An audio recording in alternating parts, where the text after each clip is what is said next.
This is a Music Therapy Chronicles podcast episode with your host, Tricia Caiati.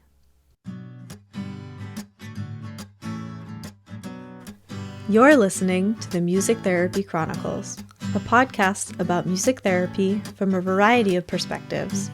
Our ambition is to inspire and connect listeners through meaningful conversations, just like a music therapy conference you can listen to anywhere. My name is Tricia Caiati. I'm your weekly host and a board-certified music therapist from the New England region. If you're enjoying the show, please subscribe so you never miss an episode and consider leaving us a rating and review. We really appreciate them.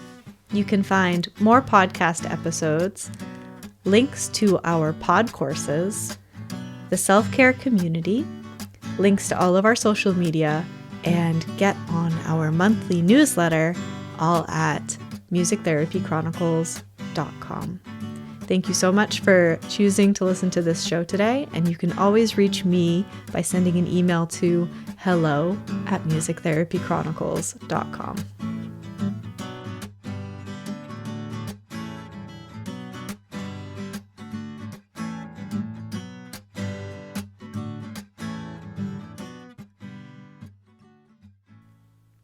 Welcome back to the Music Therapy Chronicles, or welcome here if this is your first time. My name is Tricia Caiati. I am a traveling music therapist in New England. I run this podcast, and I am so grateful that you're here and that you've chosen to spend the time with me today.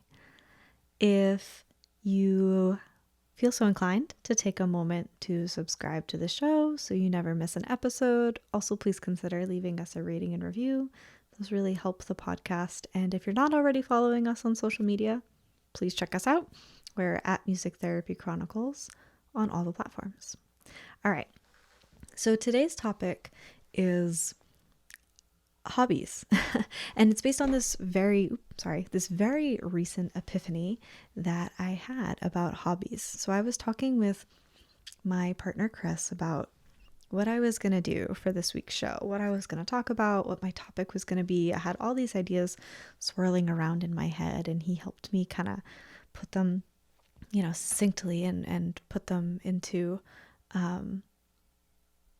I want to say into a jar, but that's not what I mean to say. He just helped me put my ideas into perspective, I guess.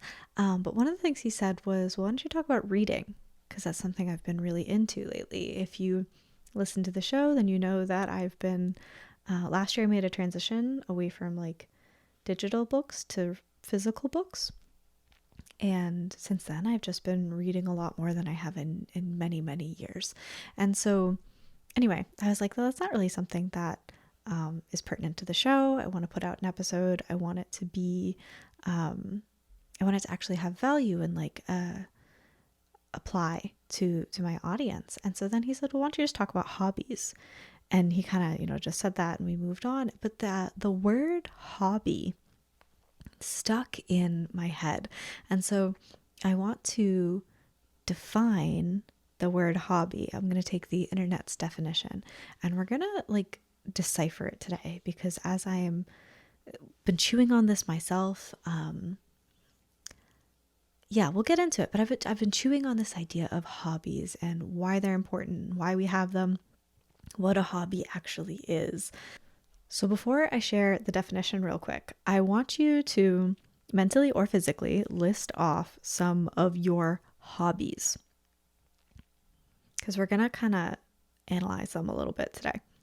What are some of your hobbies? So this question a few weeks ago probably would have felt very different for me than it does today. But again, we'll get into that. Okay, so now that you have defined some of your hobbies in your life, I'm going to read the definition of a hobby. An activity done regularly in one's leisure time for pleasure. Again, a hobby is an activity done regularly in one's leisure time for pleasure. So today we're going to break down that definition. All right, so there's it's pretty clear. It's pretty concise. Maybe you're like, well, obviously that's what a hobby is. And all the things I listed clearly fall into that definition. But we're going to like dig into the part activity, leisure time, and pleasure. Those are the things that are really sticking out to me. So I'm going to list off some activities, some things I do, some things my friends do. Maybe some of these things were on your list of hobbies.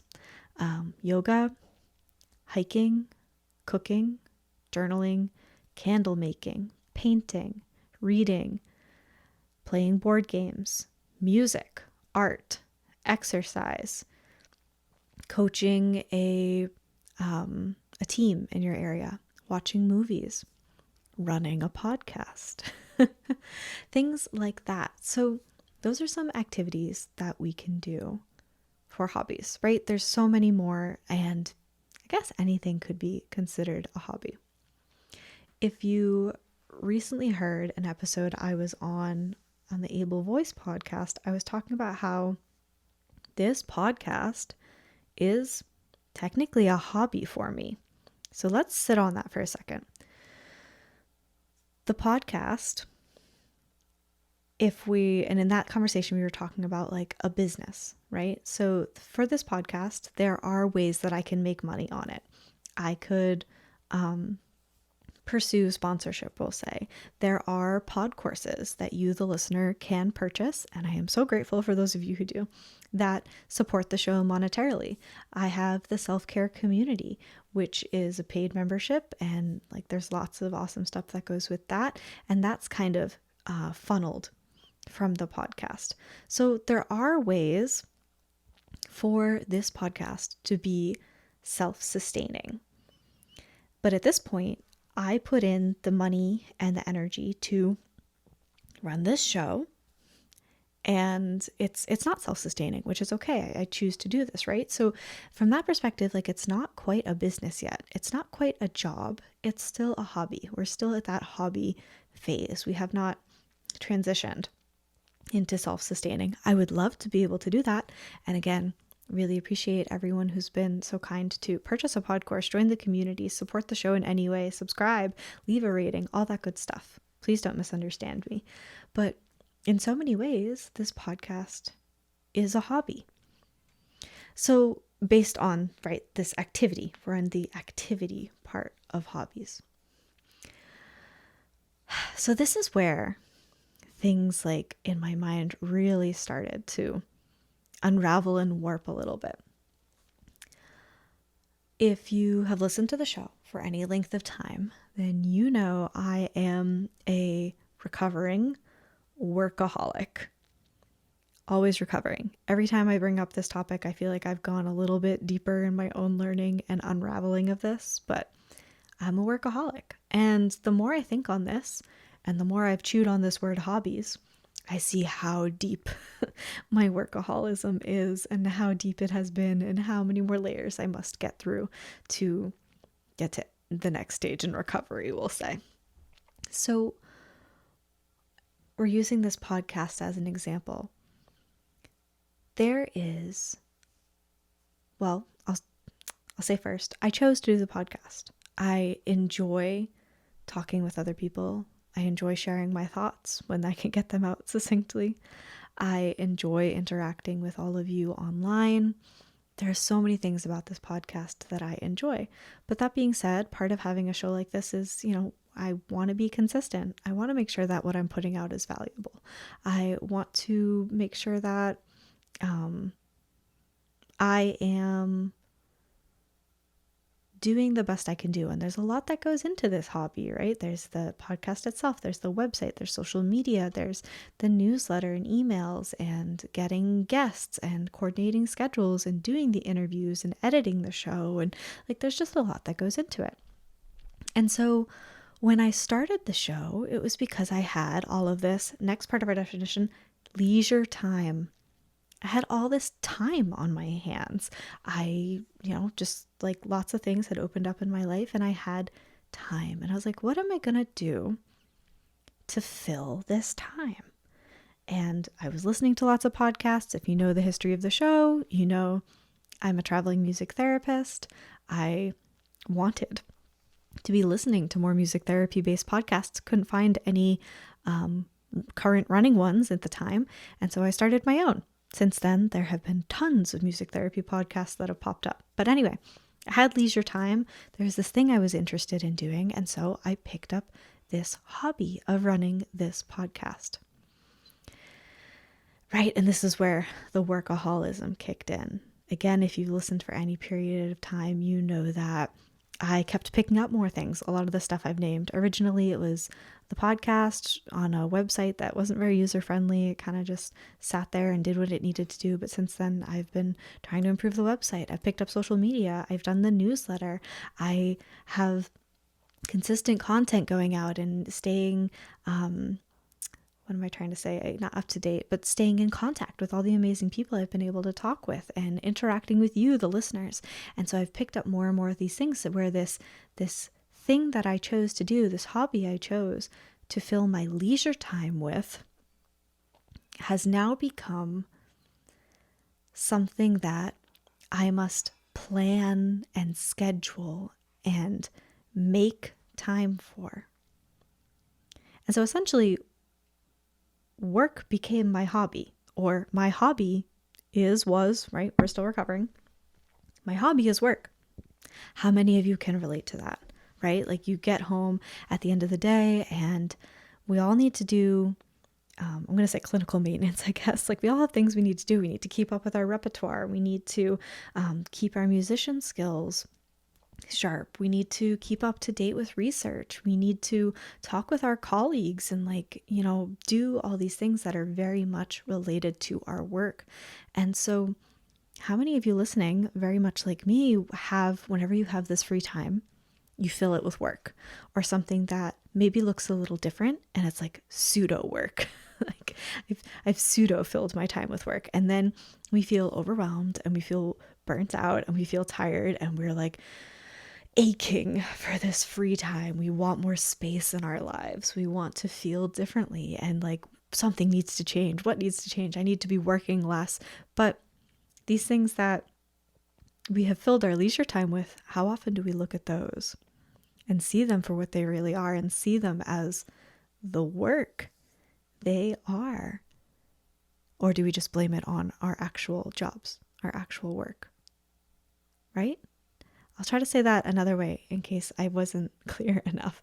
So we have work and we have our leisure time. Now, how often, or do you, ask yourself, do I fill my leisure time with work-related activities or like pseudo work type things? And then when I start to feel tired, do I address those things in my leisure time, or do I address my work? My actual working hours. Because I know for me, the first thing I look at is my working hours. And I think it's taking over too much of my life. I'm out of balance. I need to make a change, blah, blah, blah, blah, blah. But in reality, I need to be looking at the leisure time, which I have chosen to fill with work. Right? I hope that that's making sense. So I'm not going to tell anyone how to live their life, but I know for me, my hobby shouldn't be work and work should not be my hobby. That's going to be my mantra. My hobbies should not be work and work should not be my hobbies. Okay, so we've talked about this beginning of the definition, activities. What activities are you doing as hobbies? And are they truly hobbies or are they pseudo work? We all know what my answer is. Okay, so now let's look at this next part. An activity done in one's leisure time.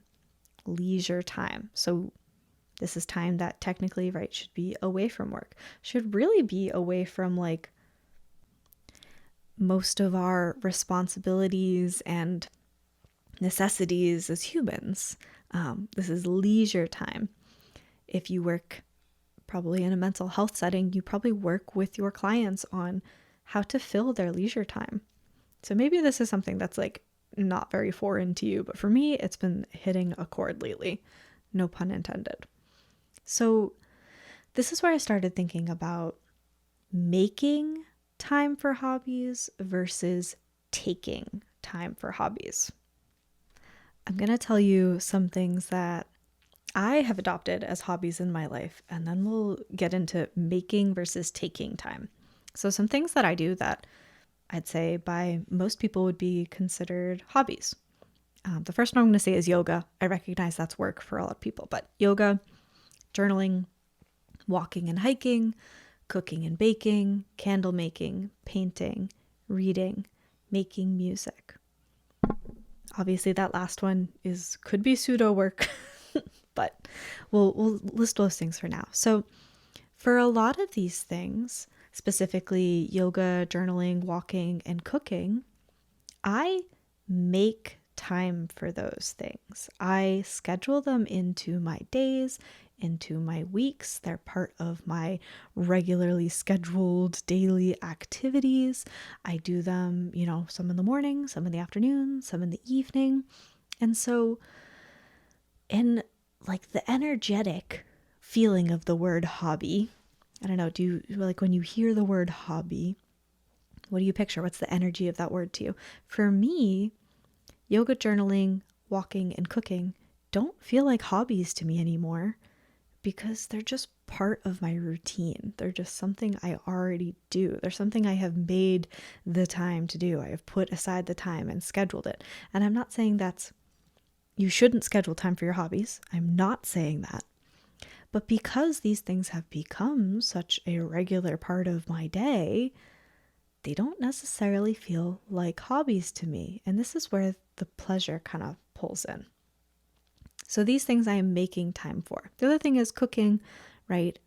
I like to eat regular meals that make me feel good and I enjoy cooking them, but if I don't cook them, I'm not going to eat. So in a way that also feels like just a responsibility I have. Doesn't necessarily feel like something I am taking leisure time to do. Yeah. All right, so then pleasure. That's this last piece, right? An activity done regularly in one's leisure time for pleasure. So this short list I just gave, yoga, journaling, cooking, walking, those are things that don't always bring me pleasure anymore. They're things that I, again, just do almost every day that I generally feel neutral about. They make me feel better. They bring a lot of value to my life. I feel good knowing that I have done them, but I have done them for so long that they just feel routine. I don't know if you've ever experienced that too. If you've listened in the past, you know that I was a swimmer for a long, long time. And so like being part of a sport is a hobby, right? But eventually it like totally fed into my workaholic tendencies and was not a hobby anymore. If I were, say, to go get my yoga teacher training and, suddenly started doing some yoga classes or teaching on the side, like, would it still be a hobby? I share a lot of journaling exercises on this platform, in the pod courses, all that kind of stuff. So like, is it a hobby? Is it pseudo work? We don't have to read into it too much if you don't want to, but again, leisure time. Am I doing these things in my leisure time? Does it feel leisurely? Does it feel pleasurable? And so this is where, if you remember at the very beginning of the episode, Chris said I should talk about reading. And this is like where the epiphany started happening. Because reading to me feels like a hobby all of a sudden. And it's not necessarily something I am making time for. I am not scheduling it into my days. I am not like making sure that I have time for this thing. I am taking time to do it. So when I have a free moment, I pick up my book. When I get to the end of my day, I pick up my book. When I have a weekend or 5 minutes to sit in the sun or whatever, I'm picking up my book. I am taking the available time to do this activity leisurely, and it brings me pleasure. And so for me right now, this is the other part of the epiphany. I realize that this is the first hobby First thing that really feels like a hobby that I have done in, I can't remember how long. Because before recording this, I sat down and I thought, okay, what other hobbies do I do? And I could think of nothing. All those things I listed off before, I literally had to go to the internet and write like hobbies. Like yoga, journaling, hiking, walking, candle making, painting, or not. Okay, the last two aside. Yoga, journaling, walking, and cooking. Those are things that people would consider hobbies, but for me, like they just didn't come up. Candle making and painting are things that I do randomly when I have free time and have creative energy. And so those feel like hobbies, but like reading is the only one I do regularly. So I want to challenge you to go back to your original list of hobbies. Based on what we've said so far, like evaluate. Are they hobbies for you? Do they feel like hobbies for you? Are they actually things you do in your leisure time? And do they actually bring you pleasure? Or are they things that you've just done for so long and they're not related to work and maybe they make you feel good or even neutral? And if they are, that's cool. Like those can be hobbies for you. But for me, I feel like that whole pleasure piece means that like it should be something that is really fueling you back up, is really filling your cup. And so maybe take some time to really evaluate if your quote hobbies are doing that for you. Something else that struck me when I was thinking about this was like, why is reading so influential in my life lately? And how have I all of a sudden found all of this leisure time to fill with reading? And so I reflected back on my heavier workaholic days and thought, what did I do in my leisure time? What did I do in my free time? And I could picture, well, I used to watch Netflix and I used to watch YouTube and I would scroll on social media.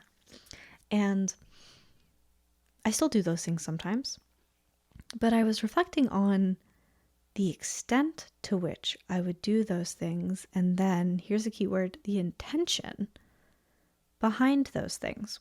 So on my workaholic heavy periods of life, I might get to the end of the day, have some free time, and I would just put on Netflix or I would just put on YouTube. And maybe I would have a show or a series or a channel that I was really into and engaged with and looked forward to watching and did that intentionally. But more often than not, it's kind of like you just on autopilot open up the streaming service, whatever it might be. You find whatever looks okay in the moment and grabs your attention and you put it on. And, for me, it was like, well, how many of those things, like, do I remember watching? How many of those things actually made an impact on me? How many of those things did I, like, actively choose to watch and partake in? And how many of them did I just kind of, like, choose at random because I needed something to do to fill my leisure time? How many of them actually brought me pleasure? Right? And I can think of a few, like Netflix series in particular, that I really enjoy. I'm excited for the next season to come out. I can think of a few YouTubers I watch that I enjoy their content. I look forward to them releasing a video each week or each month. And awesome. Like I would consider that time that I'm choosing to do those things hobbies.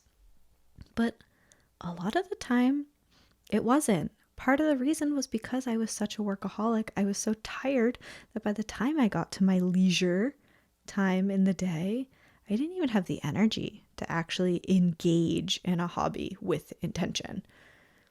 I only had the energy to put on something mindless and kind of let it run, right? Can you relate to that? So this ties into another epiphany I had about reducing the resistance to do my hobbies. And maybe this is something you've toyed around with or tried. Reducing the resistance. So making something as easy as possible. I'll equate it to if every day you're hungry at 4 o'clock and there's a bowl of fruit on the counter, you're probably likely to pick up a piece of fruit and eat it. If every day you're hungry at 4 o'clock and all of the food is in the fridge, but there's gummy snacks or chips or whatever on the counter, are you just as likely to go into the fridge to get that fruit? Like, I know for me, I'm going to go for the easiest thing, the thing that's on the counter. And so for so long, right, it's easy to just open your computer, open your phone, open Netflix, open YouTube, open social media, and like just let your time waste away doing that. And a lot of the other true hobbies that I feel like I have, they require some steps, right? For yoga, I got to find my yoga mat, get some, space. I need to get my journal or I need to get my paint, or I need to get out all my candle making things, or I need to get out an instrument, or there's just something that is just slightly more resistance than picking up my book and opening it to the marked page.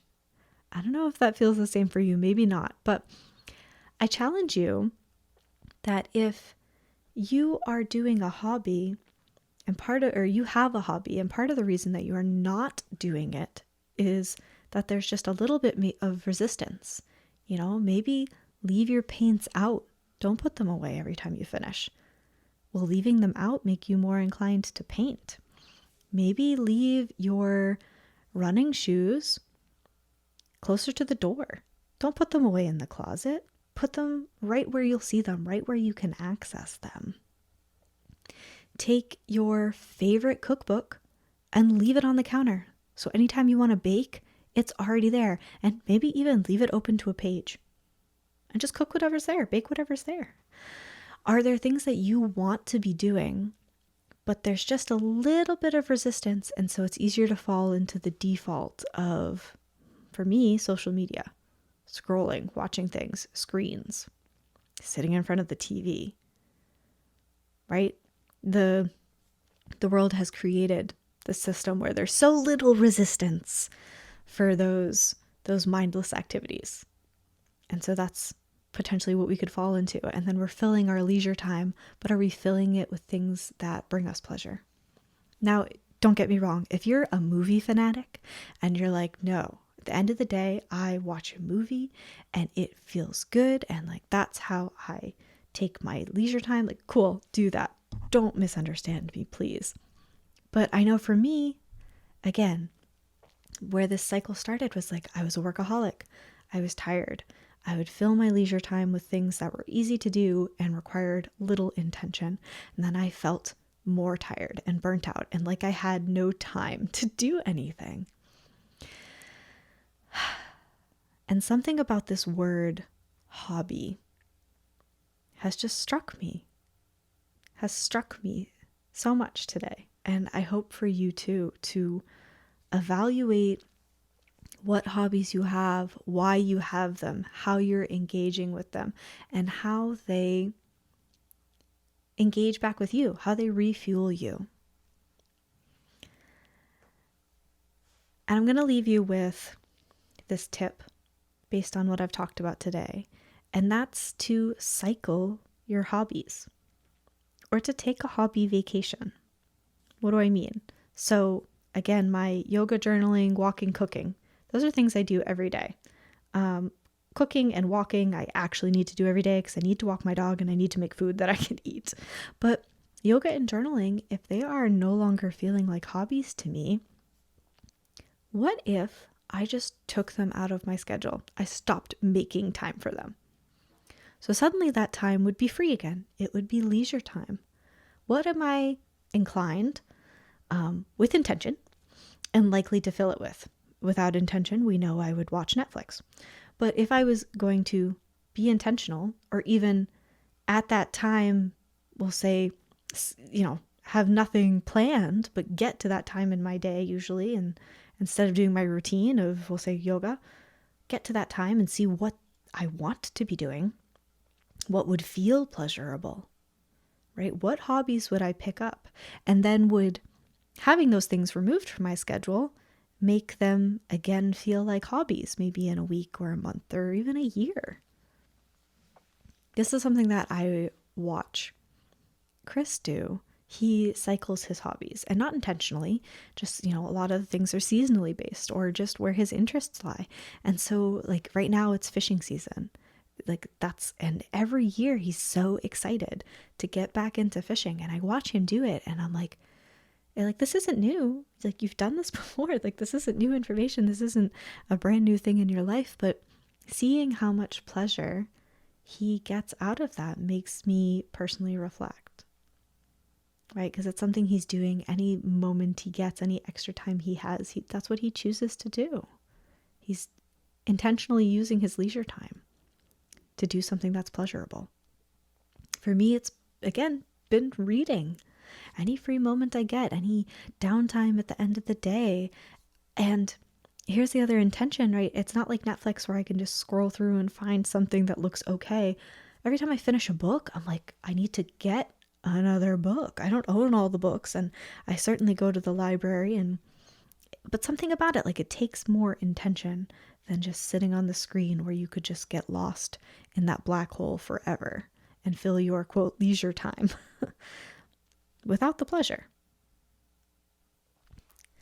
Okay, so let's do a quick roundup.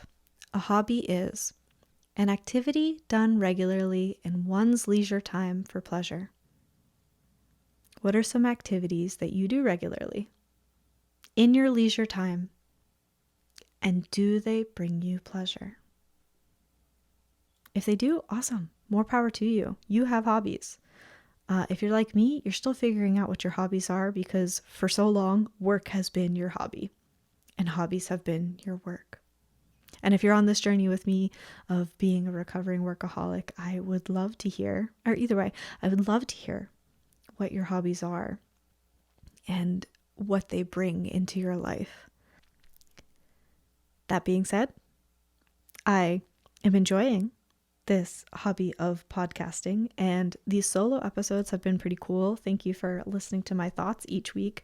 It seems like you're all enjoying them. I can see the download numbers on my media host, and I'm assuming you're enjoying hearing my voice, but I would love to have a conversation with you, the listener, about anything. Could be about research you're doing. It could be about an epiphany you recently had. It could be just about a topic you want to go back and forth and have a chill conversation about. I would love to have you on the show. Truly, really, truly, whether you're a student, a seasoned professional, a new professional, an other professional, like, you don't have to be a music therapist.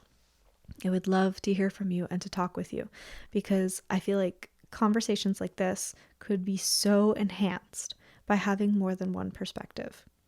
I'm going to say 99% of conversations are greatly enhanced by having more than one perspective. That's part of the whole reason I started this show, was to learn and listen to other people. So that being said, please don't ever be intimidated to reach out. If you want to be on the show, you can email me hello@musictherapychronicles.com. If you or someone you know is interested in being on the show, but you want to be anonymous, awesome. I would love to facilitate that and, let your thoughts be heard. And maybe you're not comfortable with other people knowing they're your thoughts, but you still think they should be heard. And I say yes. So if you want to be on the show anonymously, then yeah, still reach out. hello@musictherapychronicles.com. Tag me online doing your hobbies. I'd love to see what they are and what you're doing and hear your thoughts on this conversation. Is work your hobby? After listening to this, are you reevaluating your hobbies? Are you going to start cycling your hobbies? Let me know. Let's have a dialogue. Okay, thank you again so much for listening to this episode, and I will see you in the next one.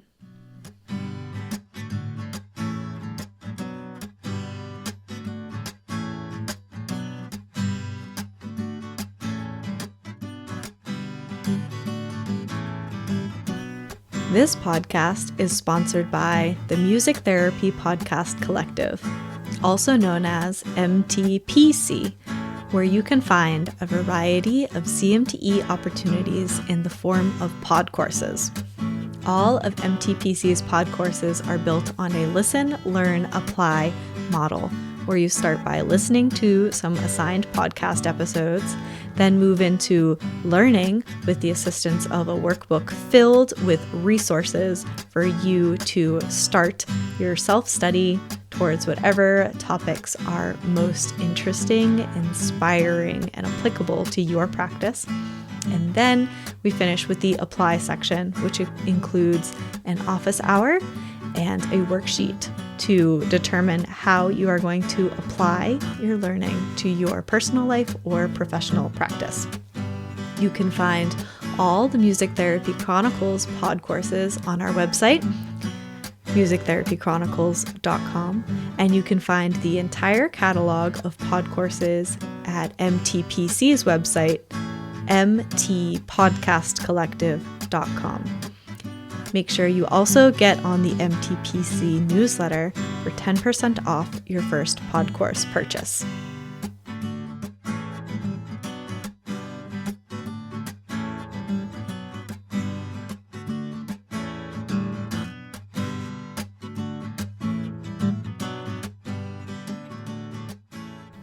Thank you so much for taking the time to listen to this episode. I really hope you enjoyed this conversation and got a lot out of it. If you're looking for more Music Therapy Chronicles, you can check out our website, musictherapychronicles.com, for more episodes, blog posts, social media links, contact information, our self-care community, and our CMTE opportunities in the form of pod courses. Hop on our monthly newsletter if you haven't already, and follow us on social media for just staying up to date on what's going on behind the scenes. We are Music Therapy Chronicles on all of the platforms. Please take a moment to leave us a rating and review. They really help the podcast be more visible so more people like you who are looking for this type of content can find it. Thank you again for taking the time to listen to this week's episode, and I'll see you in the next one.